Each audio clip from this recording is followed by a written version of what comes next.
The Sign of the Four by Sir Arthur Conan Doyle. Chapter 3. In Quest of a Solution. It was 5:30 before Holmes returned. He was bright, eager, and in excellent spirits, a mood which, in his case, alternated with fits of the blackest depression. "There is no great mystery in this matter," he said, taking the cup of tea which I had poured out for him. "The facts appear to admit of only one explanation." "What? You have solved it already?" "Well, that would be too much to say. I have discovered a suggestive fact, that is all. It is, however, very suggestive. The details are still to be added. I have just found, on consulting the back files of the Times, that Major Sholto of Upper Norwood, late of the 34th Bombay Infantry, died upon the 28th of April, 1882. I may be very obtuse, Holmes, but I fail to see what this suggests. No? You surprise me. Look at it in this way, then. Captain Morstan disappears. The only person in London whom he could have visited is Major Sholto. Major Sholto denies having heard that he was in London. 4 years later, Sholto dies.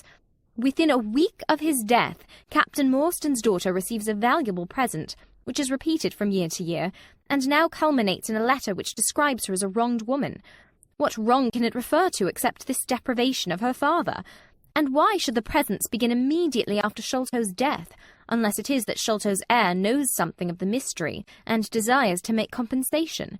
Have you any alternative theory which will meet the facts? But what a strange compensation, and how strangely made! Why, too, should he write a letter now, rather than 6 years ago? Again, the letter speaks of giving her justice. What justice can she have? It is too much to suppose that her father is still alive. There is no other injustice in her case that you know of. There are difficulties. There are certainly difficulties, said Sherlock Holmes pensively. But our expedition of tonight will solve them all. Ah, here is a four-wheeler, and Miss Morstan is inside. Are you all ready? Then we had better go down, for it is a little past the hour. I picked up my hat and my heaviest stick, but I observed that Holmes took his revolver from his drawer and slipped it into his pocket. It was clear that he thought that our night's work might be a serious one. Miss Morstan was muffled in a dark cloak, and her sensitive face was composed but pale. She must have been more than woman if she did not feel some uneasiness at the strange enterprise upon which we were embarking, yet her self-control was perfect, and she readily answered the few additional questions which Sherlock Holmes put to her. "Major Sholto is a particular friend of Papa's," she said. "His letters were full of allusions to the Major. He and Papa were in command of the troops at the Andaman Islands, so they were thrown a great deal together. By the way, a curious paper was found on Papa's desk which no one could understand. I don't suppose that it is of the slightest importance, but I thought you might care to see it, so I brought it with me. It is here." Holmes unfolded the paper carefully and smoothed it out upon his knee. He then very methodically examined it all over with his double lens. "It is a paper of native Indian manufacture," he remarked. "It has at some time been pinned to a board. The diagram upon it appears to be a plan of part of a large building with numerous halls, corridors, and passages. At one point is a small cross done in red ink, and above it is 337 from left in faded pencil writing. In the left-hand corner is a curious hieroglyphic-like 4 crosses in a line with their arms touching. Beside it is written, in very rough and coarse characters, the Sign of the Four, Jonathan Small, Mohammed Singh, Abdullah Khan, Dost Akbar. No, I confess that I do not see how this bears upon the matter. Yet it is evidently a document of importance. It has been kept carefully in a pocket-book, for the one side is as clean as the other." "It was in his pocket-book that we found it." "Preserve it carefully, then, Miss Morstan, for it may prove to be of use to us. I begin to suspect that this matter may turn out to be much deeper and more subtle than I at first supposed. I must reconsider my ideas." He leaned back in the cab, and I could see by his drawn brow and his vacant eye that he was thinking intently. Miss Morstan and I chatted in an undertone about our present expedition and its possible outcome, but our companion maintained his impenetrable reserve until the end of our journey. It was a September evening, and not yet 7 o'clock, but the day had been a dreary one, and a dense drizzly fog lay low upon the great city. Mud-coloured clouds drooped sadly over the muddy streets. Down the Strand the lamps were but misty splotches of diffused light, which threw a feeble circular glimmer upon the slimy pavement. The yellow glare from the shop windows streamed out into the steamy, vaporous air, and threw a murky, shifting radiance across the crowded thoroughfare. There was, to my mind, something eerie and ghost-like in the endless procession of faces which flitted across these narrow bars of light, sad faces and glad, haggard and merry. Like all humankind, they flitted from the gloom into the light, and so back into the gloom once more. I am not subject to impressions, but the dull, heavy evening, with the strange business upon which we were engaged, combined to make me nervous and depressed. I could see from Miss Morstan's manner that she was suffering from the same feeling.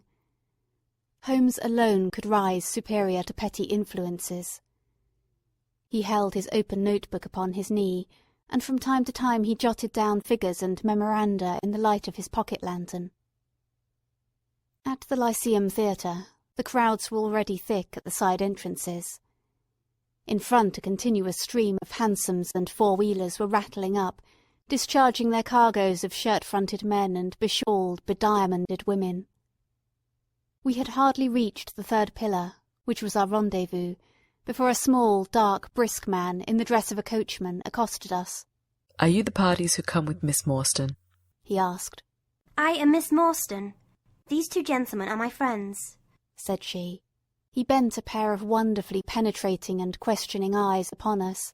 "You will excuse me, miss," he said, with a certain dogged manner, "but I was to ask you to give me your word that neither of your companions is a police officer." "I give you my word on that," she answered.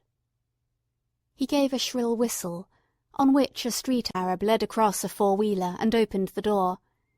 The man who had addressed us mounted to the box, while we took our places inside. We had hardly done so before the driver whipped up his horse, and we plunged away at a furious pace through the foggy streets. The situation was a curious one. We were driving to an unknown place, on an unknown errand, yet our invitation was either a complete hoax, which was an inconceivable hypothesis, or else we had good reason to think that important issues might hang upon our journey. Miss Morstan's demeanour was as resolute and collected as ever. I endeavoured to cheer and amuse her by reminiscences of my adventures in Afghanistan, but, to tell the truth, I was myself so excited at our situation, and so curious as to our destination, that my stories were slightly involved. To this day she declares that I told her one moving anecdote as to how a musket looked into my tent at the dead of night, and how I fired a double-barrelled tiger cub at it. At first I had some idea as to the direction in which we were driving, but soon, what with our pace, the fog, and my own limited knowledge of London, I lost my bearings and knew nothing, save that we seemed to be going a very long way. Sherlock Holmes was never at fault, however, and he muttered the names as the cab rattled through squares and in and out by tortuous by-streets. "Rochester Row," said he.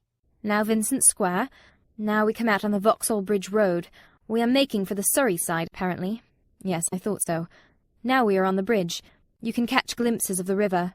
We did indeed get a fleeting view of a stretch of the Thames, with the lamps shining upon the broad, silent water. But our cab dashed on, and was soon involved in a labyrinth of streets upon the other side. "Wordsworth Road," said my companion. "Priory Road, Larkhall Lane, Stockwell Place, Roberts Street, Cold Harbour Lane. Our quest does not appear to take us to very fashionable regions." We had, indeed, reached a questionable and forbidding neighbourhood. Long lines of dull brick houses were only relieved by the coarse glare and tawdry brilliancy of public houses at the corner. Then came rows of two-storied villas, each with a fronting of miniature garden, and then again interminable lines of new staring brick buildings, the monster tentacles which the giant city was throwing out into the country. At last the cab drew up at the third house in a new terrace. None of the other houses were inhabited, and that at which we stopped was as dark as its neighbours, save for a single glimmer in the kitchen window. On our knocking, however, The door was instantly thrown open by a Hindu servant clad in a yellow turban, white loose-fitting clothes and a yellow sash. There was something strangely incongruous in this oriental figure, framed in the commonplace doorway of a third-rate suburban dwelling-house. "The Sahib awaits you," said he, and even as he spoke there came a high piping voice from some inner room. "Show them in to me, Kitmutgar," it cried. "Show them straight in to me." End of chapter 3.